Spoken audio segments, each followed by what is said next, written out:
आप सभी साथियों को मेरा नमस्कार। दोस्तों आइए देखते हैं आज के मुख्य समाचार। मेडिकल ना करा रहे विकलांग शिक्षकों पर कसेगा शिकंजा। मेडिकल बोर्ड से परीक्षण न करवाने वाले 220 दिव्यांग शिक्षकों पर बेसिक शिक्षा विभाग शिकंजा कसने जा रहा है। ये दिव्यांग शिक्षक सरकार द्वारा गठित मेडिकल बोर्ड के सामने कभी उपस्थित नहीं हुए। ऐसे शिक्षकों से स्पष्टीकरण मांगते हुए पूरी रिपोर्ट अब शासन को सौंपी जाएगी। साथियों, अब इन शिक्षकों को मेडिकल बोर्ड के सामने पेश होने का मौका नहीं दिया जाएगा। इन्हें स्पष्टीकरण देने के लिए 20 दिन का समय दिया जाएगा।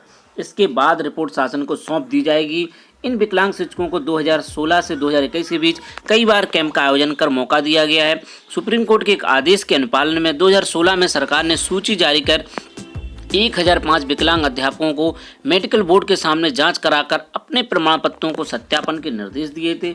2010 और 2016 से 21 के बीच कई मेडिकल कैंप का आयोजन किया गया, लेकिन सीएमओ कार्यालय की रिपोर्ट के मुताबिक 232 अभ्यर्थी आज तक बोर्ड के सामने पेश नहीं हुए हैं। तो इन शिक्षकों पर अब शिकंजा कसने जा रहा है। तो साथियों, बढ़ते हैं अगली खबर की ओर।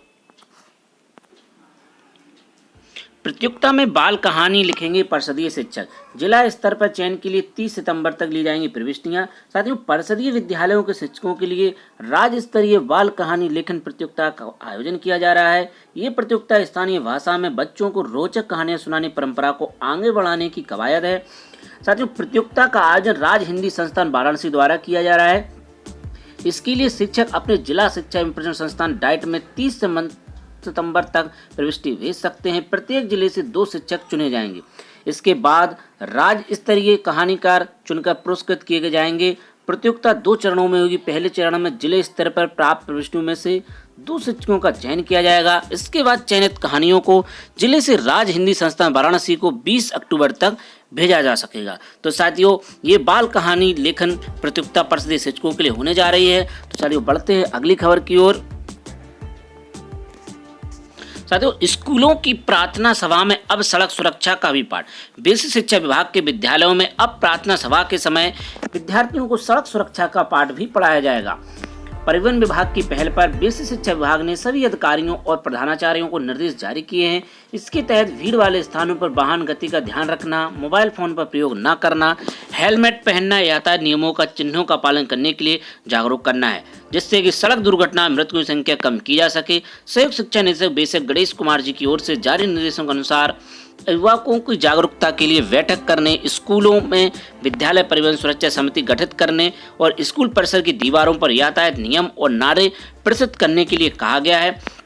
इसके अलावा समय समय पर आयोजित होने वाले सड़क सुरक्षा सप्ताह में भी विद्यालयों की ओर से प्रतिभागिता सुनिश्चित करने के निर्देश दिए गए हैं। तो साथियों, बढ़ते हैं अगली खबर की ओर।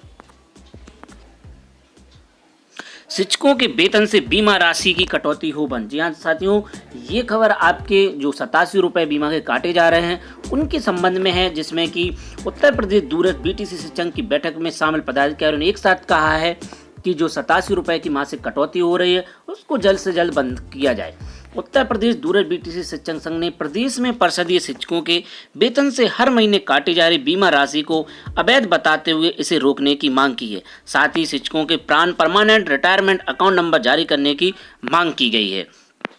साथियों, विभिन्न समस्याओं पर इसमें चर्चा हुई है। संघ के प्रदेश अध्यक्ष अनिल यादव ने कहा है, शिक्षकों से लेखा विभाग से 87 रुपये प्रति माह वेतन से कट रहा है, जबकि बीमा कंपनी ने यह स्कीम 2014 से बंद कर दी है। इससे शिक्षकों का नुकसान हो रहा है। उन्होंने शिक्षा मित्रों अन्वेषकों को भी प्रिंटेड डायरी उपलब्ध कराने और शिक्षकों की जिले के अंदर स्थानांतरण की प्रक्रिया को जल्द शुरू करने की मांग उठाई है। वरिष्ठ उपाध्यक्ष रसिम त्रिवेदी ने शिक्षकों, शिक्षा मित्रों और अन्वेषकों भी राज्य कर्मचारियों की भांति कैशलेस चिकित्सा सुविधा उपलब्ध कराने की मांग की है। तो साथियों, बढ़ते हैं अगली खबर की ओर। साथियों, पुरानी पेंशन बहाली को लेकर शिक्षकों ने शुरू किया है हस्ताक्षर अभियान।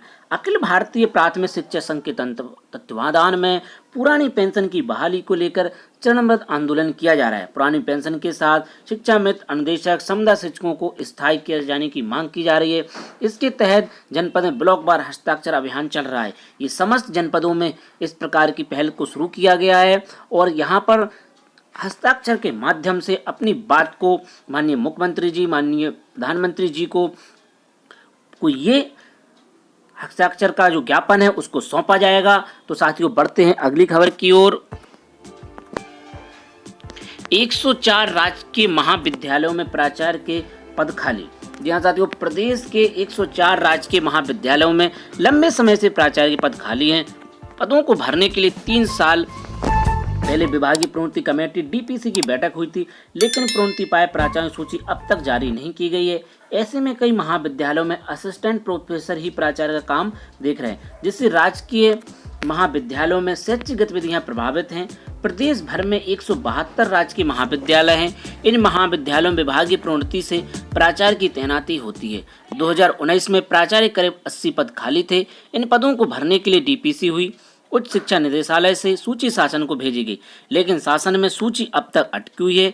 इसके बाद से डीपीसी नहीं हुई है। इन वर्षों में कई महाविद्यालयों में प्राचार्य रिटायर हो गए। ऐसे में अब 172 में से 104 महाविद्यालय प्राचार्य विहीन है।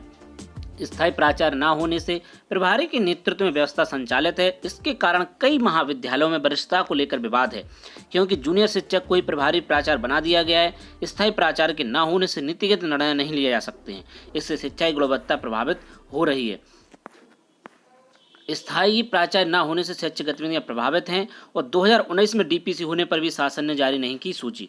तो साथियों आज की खबरों में बस इतना ही। अगर वीडियो आपको पसंद आए तो वीडियो को लाइक कर देना, और अगर आप चैनल पर नए हैं तो चैनल को सब्सक्राइब कर लेना, और इस वीडियो को अपने अधिक से अधिक साथियों के पास साझा कर देना, जिससे कि उन्हें भी सूचना के बारे में जानकारी मिल सके। तो साथियों मिलते हैं किसी नेक्स्ट वीडियो में नए अपडेट के साथ। आप सभी साथियों का बहुत बहुत धन्यवाद। जय हिंद।